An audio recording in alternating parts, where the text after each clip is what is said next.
Good afternoon, Valley. I'm Sydney Hernandez. Governor Greg Abbott is in Austin now with an update on the massive power outage plaguing our state. We now go live to him. The enormous challenges that you've been dealing with because of lack of access to power for the past couple of days. And it's exactly because of that that we've had everybody in every agency in the state of Texas who focuses on power working around the clock to make sure that they were going to provide to you the power that you need and the power that you deserve. And I want to thank everyone who has been working around the clock across the state of Texas for the past 24 hours. And because of their work, I'm able to tell you this.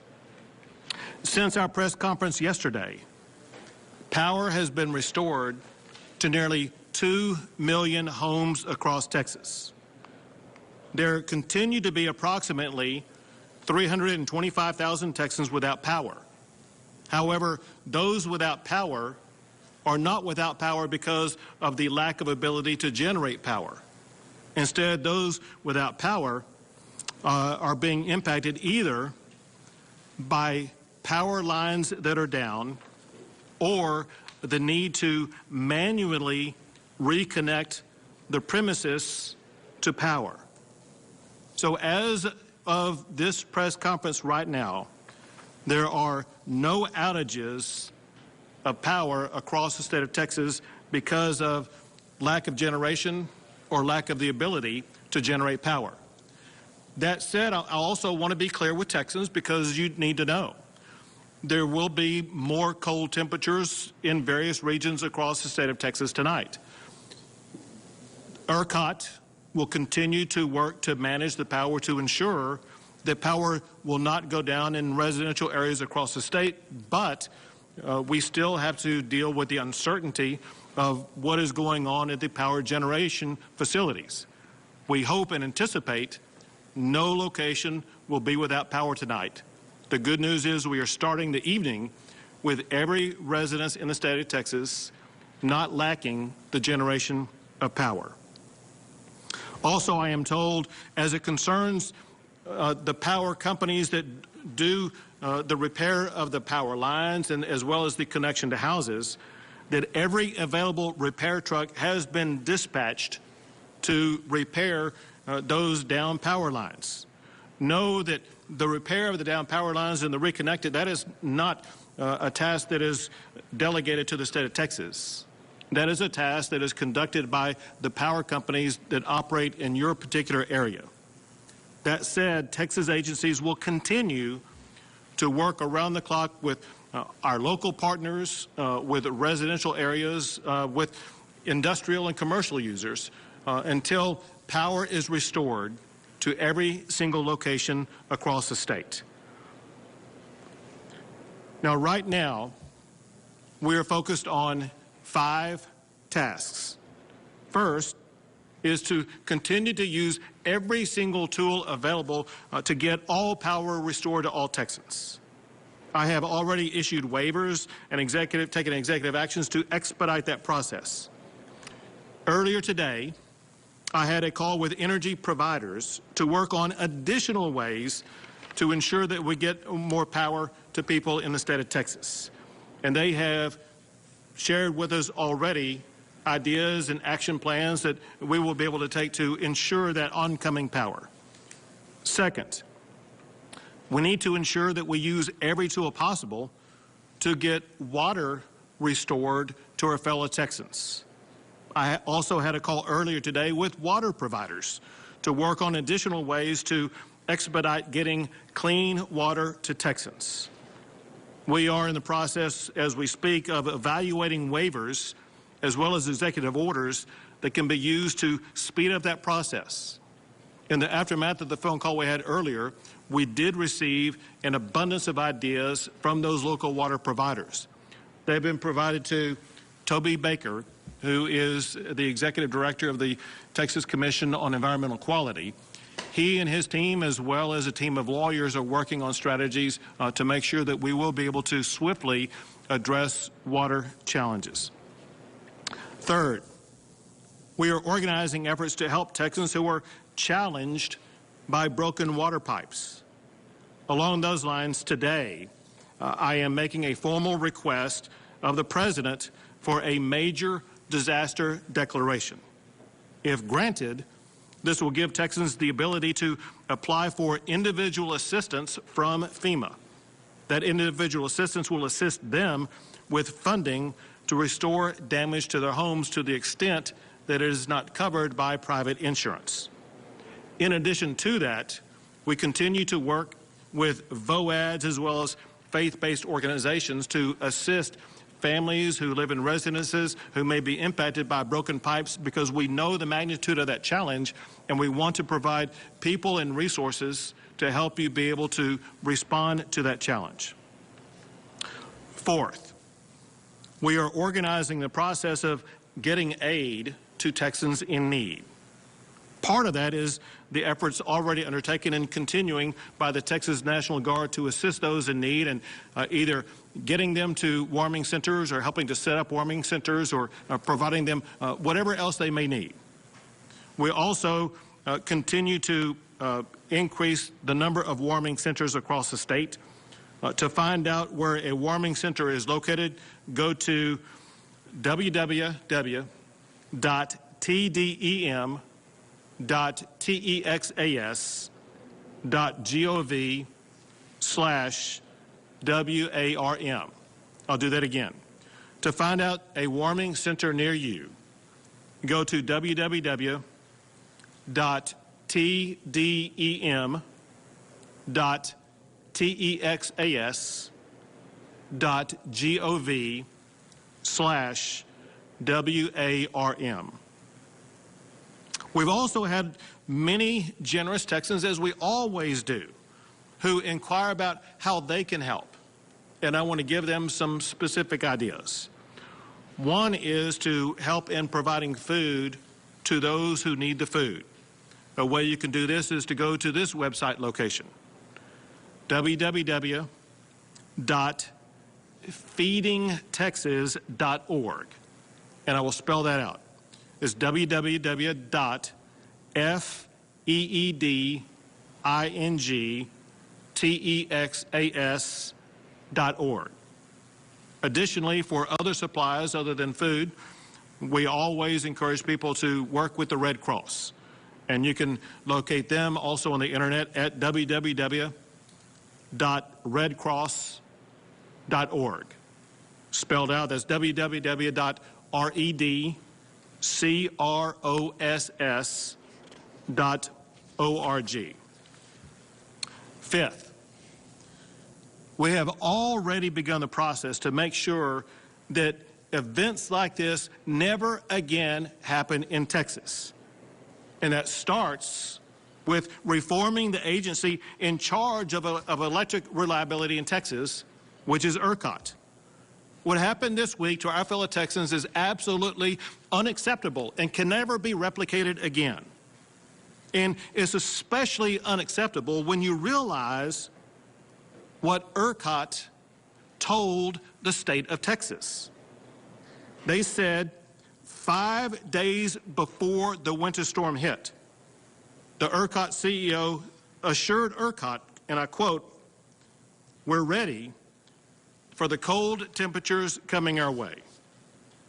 He said that ERCOT had issued a notice to power plants to ensure that they were winterized properly.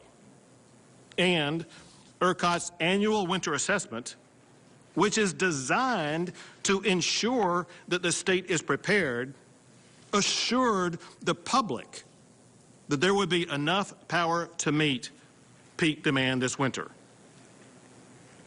ERCOT failed on each of these measures that they said they had undertaken. Texans deserve answers about why these shortfalls occurred and how they're going to be corrected, and Texans will get those answers. And that's exactly why I have issued an executive order that added emergency items to the legislative session, asking the legislature to investigate what happened at ERCOT that led up to and during the course of the response to this winter storm. But there's more than that that must be done to prevent Texas from going without power again. So today, I'm adding more emergency items to the legislative session. First, I'm asking the legislature to mandate the winterization of generators and the power system. Second, I'm calling for the funding needed to ensure that this winterization and modernization occurs. Now, I've already been in multiple discussions with both Lieutenant Governor Dan Patrick as well as Speaker Dave Phelan and with the chairs of the relevant committees that will be in charge of these efforts. That includes Senator Hancock and Representatives Goldman and Patty. The last thing I'll say is this. Everyone knows how challenging the past few days have been for our fellow Texans. I want everyone to know that all of us in the state of Texas believe it is completely unacceptable that you had to endure 1 minute of the challenge that you faced. All of us agree on the necessity of action, not just the action taken to restore your power, but to action to ensure that you never have to endure anything like this ever again. That's why, for one, with each passing hour, we will continue to ensure that your power will be restored and that your water challenges will be resolved. Now, we know because of the storm that will continue to sweep across parts of Texas tonight that we are not yet out of this, but we're closer to this challenge being behind us. We will not stop until normalcy is restored to your lives. Until that moment comes, though, I ask all Texans to continue your efforts to take the proper precautions that are needed to stay safe and to stay warm. At this time, I will pass it to Chief Nimkid, the Chief of the Texas Division of Emergency Management. Thank you, Governor. Yesterday, we went through a long list of resources that are available, and I'm here to tell you that the road conditions are improving and will continue to improve as we watch this weather go out of the state. Additional personnel are on the streets from all of the agencies that have been represented yesterday. I want to talk quickly about water. You've heard that power has come back up. We want to keep pushing power. But water we classify in 3 different groupings. We have emergency drinking water, we have industrial or institutional water, and agriculture water. Emergency drinking water, we're working with our local partners, our private sector partners, and FEMA to push additional water to every county in the state of Texas right now. A big challenge will be the industrial water. Most of the time when we have a hurricane or a tornado that goes through and takes out water to a hospital or water to a city or community, there are other hospitals or cities or communities that can bring us additional resources.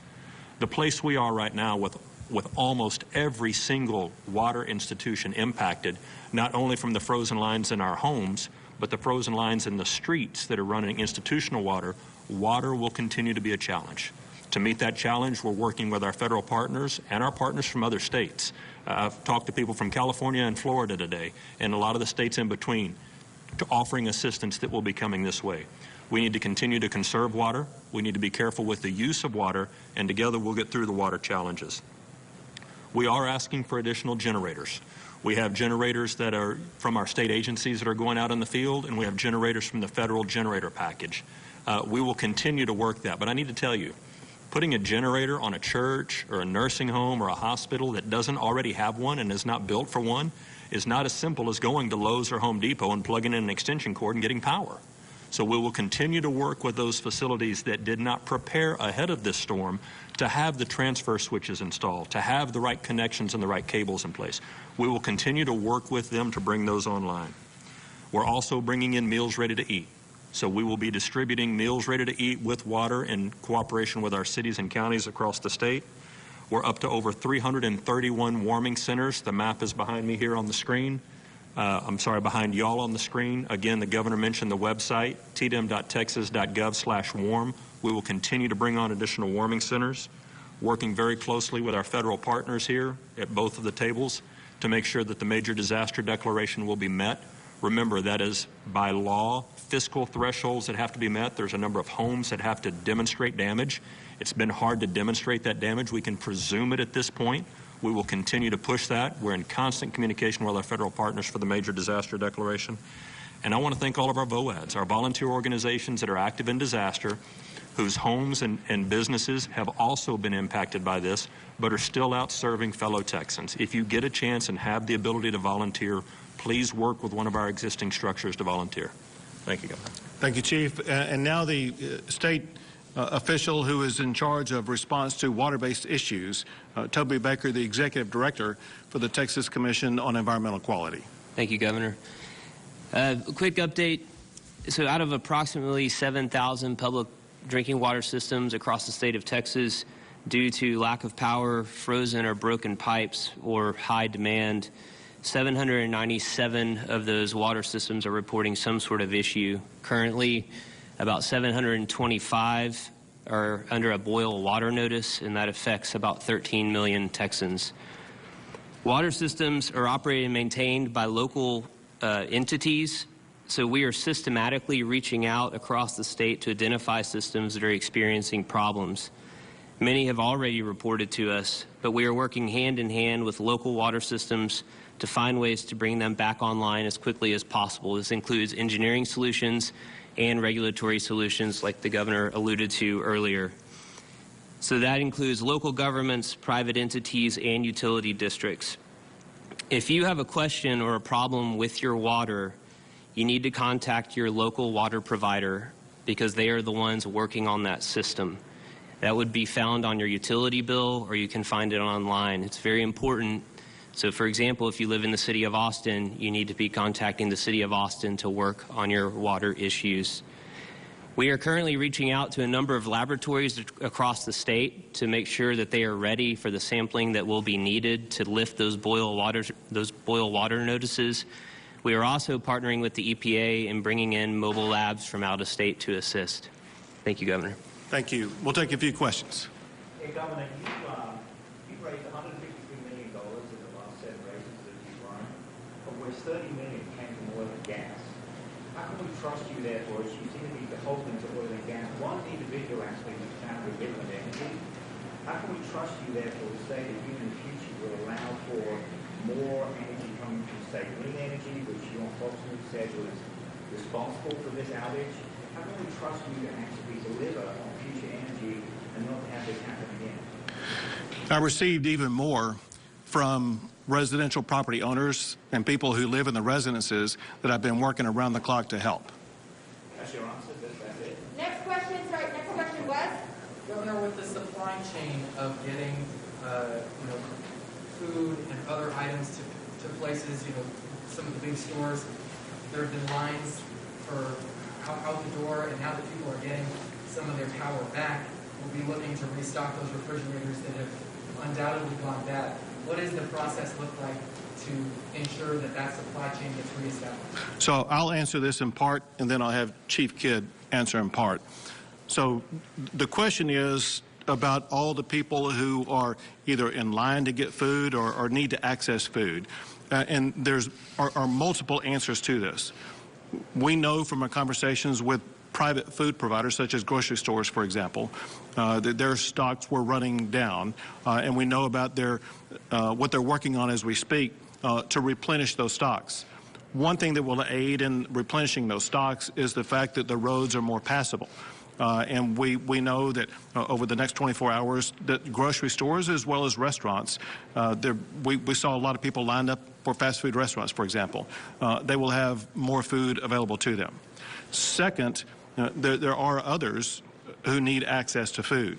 And we are working with local as well as some state-based agencies to make sure that we will be providing that food. That goes also hand in hand with my reference to that organization that some Texans want to help out with, and that is people can support this effort by going to www.feedingtexas.org. Let me have Chief Kidd add additional information. Yep, and Wes, thank you for that question. I think it is important that we share the information. Myself, my team, the governor's office and his team have been on the phone most of the morning with grocery providers across the state, talking to them. You know, let's talk about things we can't control, the weather. Talk about things we can control, our communication and how we communicate with our partners. That's why it's important that we know their distribution points. We're working with TxDOT behind us in order to get those roads cleared. We're working with the utility providers in order to get their stores back up. We want residences first and then quickly come into the industrial so that we can provide those services. We've also talked to FEMA about additional meals ready to eat, that temporary gap if we have to, and had conversations with many of our major food banks across the state today, either by text or cell phone, about the resources that they need. And we will continue to provide additional updates on information, but more importantly, we're going to keep pushing food into this state. I ask, though, that we not hoard food. This is going to get to the point where you take what we need and we will work through this together.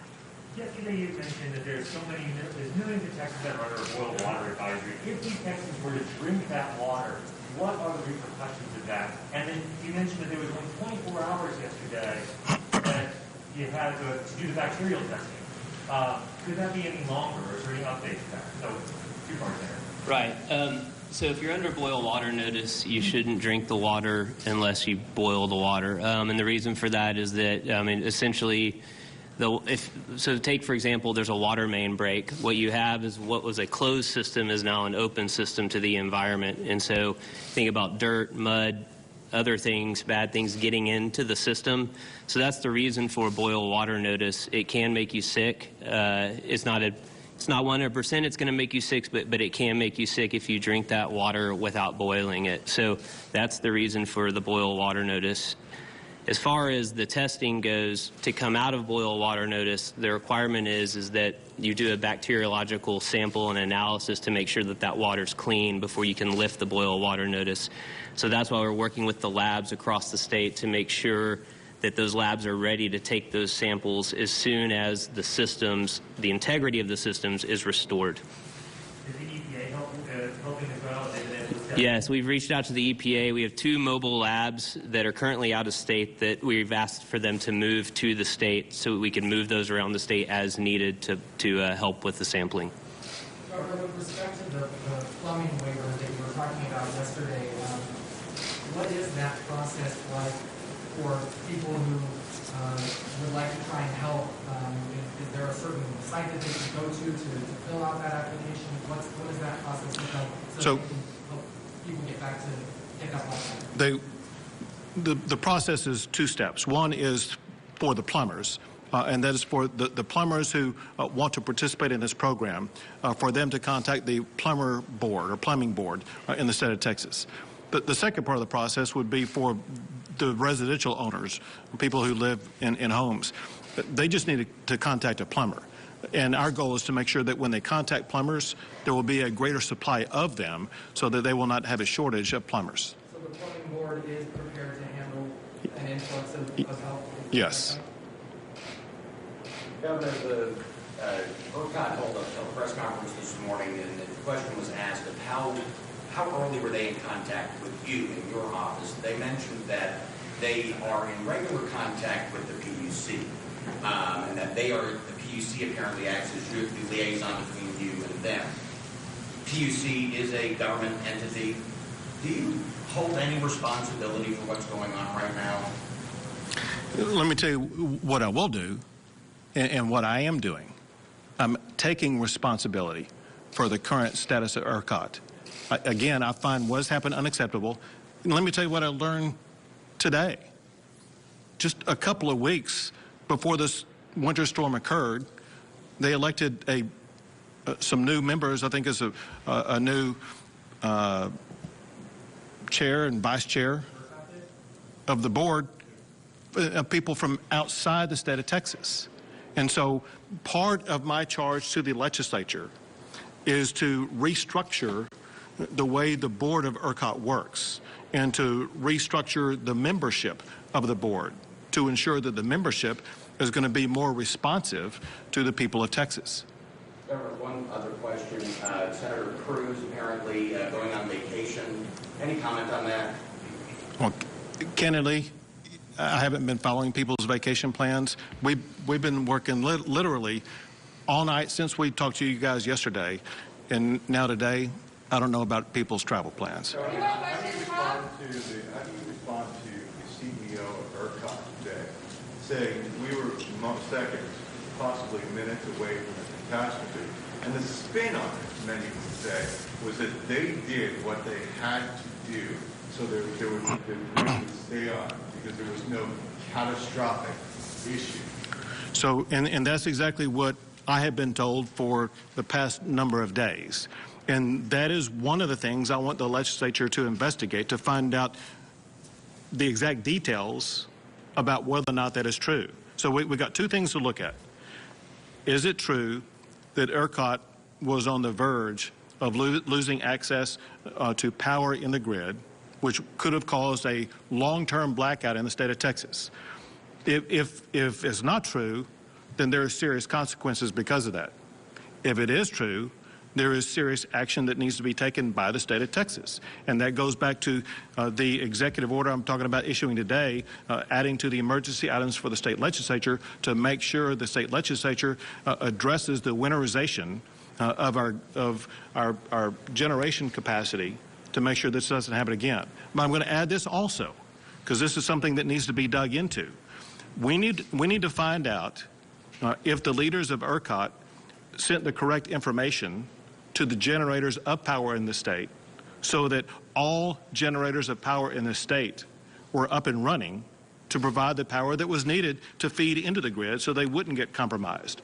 These are all important issues and questions that the legislature must ask of these leaders, and to drill down into exactly what happened so that this never happens again. Last question, Tom. Last question. So what do you say to the person who is at home right now, who may not have power, who may not have water, who's saying, oh, this is great. The governor has all these plans and is doing this and doing that, but I'm sitting here in my house and it's 41 degrees. And they're telling me to boil my water. I've got no electricity to do that. What do you say to them as the governor, as the elected governor of this state right now? Well, I say to them first as a human being that the challenges they're dealing with are true human struggles that they should never have to face. And as a human being, we want to alleviate the struggles that they are going through most immediately. But from a longer-term perspective, as governor of Texas, I want to ensure this never happens again. What we've outlined today are the initial steps to both alleviate the current challenges that Texans are facing, such as having power generated sufficiently so that no one in the state of Texas should be without power right now unless their power lines are down, but also working to make sure that no Texan will ever go through this again. All right, thank you guys so much. Thank you.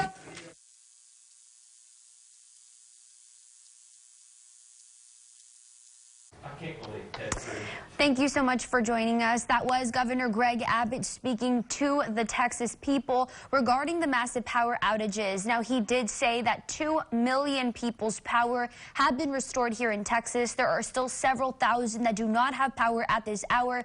However, that is because of power line issues or people that are still going out to fix the power lines and those energy appliances. However, at this hour, there is no mandatory blackouts or power outages, but more will be expected due to the weather throughout the day. Governor Abbott did also say that we are expecting colder temperatures, but at this hour, no Texans should have power because of mandatory blackouts. We will have more details for you coming up on Local 23 News at 4. We'll be right back.